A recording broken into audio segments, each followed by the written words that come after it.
The recipe for the BMW M3 has always been a fairly simple one. Take a standard 3 Series, give it new bodywork, new suspension, a big old engine, and boom, BMW M3.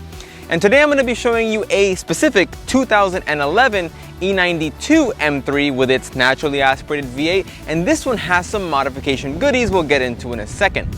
Now I'm going to give you a tour around it, then we're going to take it out for a spin, but before we do any of that, I want to make sure you guys like the video and subscribe to the channel.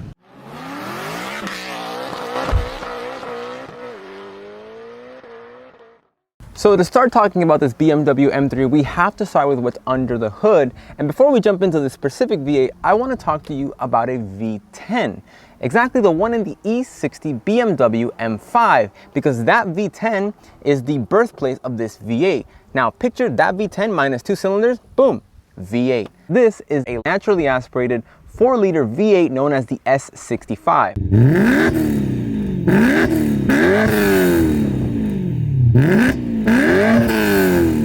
So let's talk styling of the BMW E92 M3, and let's start with what exactly is an E92, because you'll notice that this particular car is a coupe, and that's what the 92 means. A 90 is a sedan and a 93 is a convertible. And although this car is based on a 3 Series, it has tremendous changes, visually at least, to separate it. And that's one thing I like about this particular generation M3 is how different it looks in comparison to a standard 3 Series, whereas some other models, let's say Mercedes C63 type, look very similar to the standard C-Class. But this one, you'll notice, has enlarged bodywork throughout. It's way wider at the front and wider at the rear, which gives it a unique stance that separates it from the standard model. Same here in the front. We have tons of larger air intakes. The whole bumper completely redesigned, and it also meets with the widened fenders at the front. Overall, it gives it a ton of road presence and makes it look significantly more aggressive than the standard model. But like I mentioned, air intakes throughout. These headlights, very, very nice. They have the angel eye look, meaning they have those 2 little glowing rings. Some people upgrade those to white, but this car still has the standard yellow look, but I think they still look barely sharp. And keep in mind, this car is now, I guess, around 10 years old, but it still manages to look incredibly sharp. So looking down the sides of this E92 M3, I want to draw your attention to 2 things.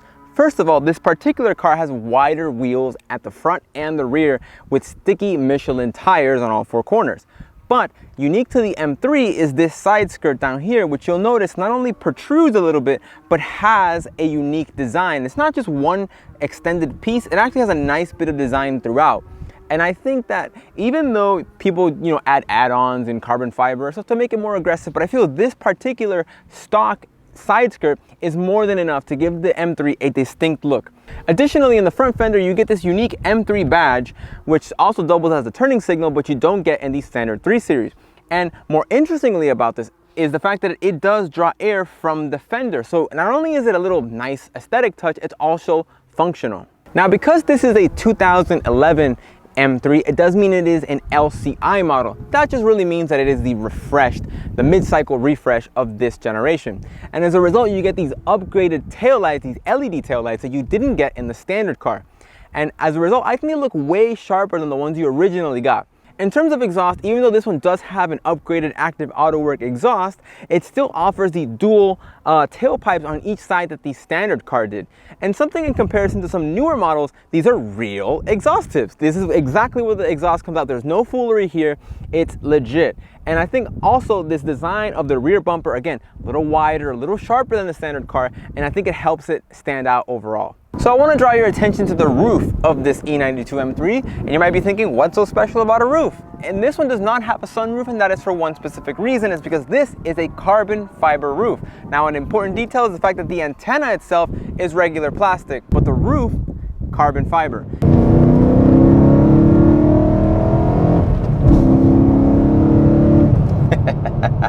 So now we are behind the wheel of this 2011 BMW M3, and I think it's worth starting to talk about the history of the M3, and specifically this one because this is an E92 M3. Now, this generation M3 broke out for the 2007 model year, and it was available obviously with that naturally aspirated 4-liter V8 up front. In terms of transmission options, you had two available. This 6-speed manual, which obviously this car thankfully has, and a 7-speed dual clutch transmission. So part of what makes this car so appealing, especially now in the used market, that these cars are excellent value, is the fact that it redlines at around 8,200 RPM. Additionally, it makes all of its power up top, which means if you want to get the most out of it, you really do have to rev it out. But the process of revving it out is so rewarding because this thing just sounds amazing. And this exact M3 is not stock, as you can probably hear, because this M3 has a modified active auto work exhaust.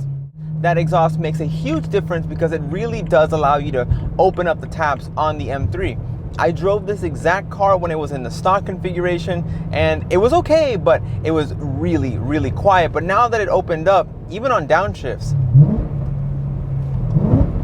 it just sounds so good, and it has a tone that isn't super aggressive, but it is very sort of melodic. It sounds like a much more expensive car, like some sort of exotic or something like that, because it doesn't sound like your typical rumbly V8. In terms of feel, it's so refreshing being able to jump into one of these older cars in comparison when driving all of the new metal, because this car feels much more alive. The shift itself, the shifter feels much more involved than it does in a brand new M4 or M3, which feels sort of very, let's say, dull. This one, again, very sharp, very involving. Steering as well. I get good feel through the steering wheel. There's a lot of information coming through. And as a result, this car feels exciting to drive, even when you're just driving normally down the street like I am right now. You don't need to be going at 1,000,000 miles an hour for it to feel special. However, when you start getting up to speed and you start hearing that V8, actually, you know what? I'll let you hear that V8.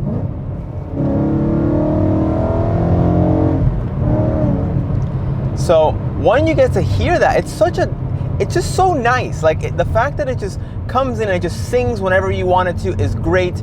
And the way it delivers its power is not intimidating by any means. Even though this car does produce 414 horsepower, it's not scary, it's not sort of hard to handle, hard to manage in any way. And additionally, this car feels incredibly balanced. Now, this particular 2011 M3 has updated suspension. It has ST coilovers, which I personally helped install, and they make a massive difference. Now, I will say the ride is a little bit stiffer than stock. Stock, the car feels very soft, very plush, something that would be a great sort of daily driver. Here with the upgraded suspension, it does make a significant difference in stiffening up the car overall. But let's switch over to the interior, because this particular M3, this spec of M3, is affectionately known the stripper. Why might you say that? Because it doesn't have a lot of these sort of high-tech features of higher trim models. And in fact, people online seem to really like these stripper cars with very low options because they're a little lighter and they're just a little bit of a cleaner look, especially when you consider that the ones equipped with the iDrive infotainment system are starting to look a bit aged. This one, as you can see, has the simple dash, no screen. That means there's no controller here in the center, and there's nothing that sort of clutters the design. It looks very sleek, and as a result, I feel like this car is aging particularly well in terms of its interior. So aside from the lack of screen and that sort of thing, this car does have a two-toned interior. You'll see, which is black on the top, and it has this sort of caramel type colored leather, which again, I've been told that is a rare combination. It's not really common that you see this type of color combination on white in an M3, but again, very cool. I think the fact that it's not just black leather makes it look a little nicer, a little fancier, I would say, than the standard leather option, and again, very nice touch. But in terms of value, if you're looking at the used market, this is, in my mind, one of the best sports cars you can buy for around $30,000 or below that, because if you buy a clean one of these, you're looking at sort of, 30, mid-30s, and a pristine one, maybe in the 40s, that sort of thing. But, if you're willing to get a fixer-upper, you can get one in the 20s, the mid to low 20s, that's also possible. But in terms of a value proposition, you're not gonna get outright speed, because remember, it's just 414 horsepower. You can get more than that from a brand new Mustang. If you just want a straight line speed, then you can go that way. But in terms of character, in terms of a driving experience, for $30,000, this is definitely a $30,000 experience. So if you're looking for a used sports car, this should definitely be up there.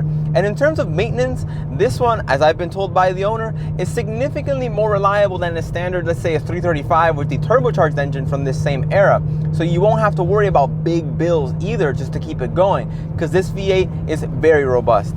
So there we have it, the 2011 BMW M3. We cannot have a conversation about value sports cars without including this one, because remember, it's the only M3 ever made with a naturally aspirated V8 like this one, and as a result, the combination of this one I think is really good. It's super balanced. The exhaust, the sound is hard to replicate with any new model, and as a result, I think it's a very good buy.